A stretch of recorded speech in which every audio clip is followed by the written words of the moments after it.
Nicht alle Schmerzen sind heilbar, denn manche schleichen sich tiefer und tiefer ins Herz hinein.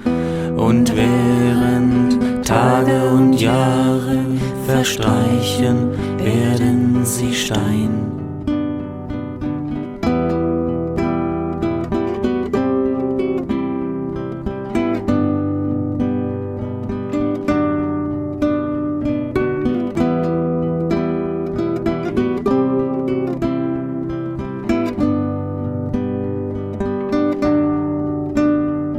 Du sprichst und lachst, wie wenn nichts wäre.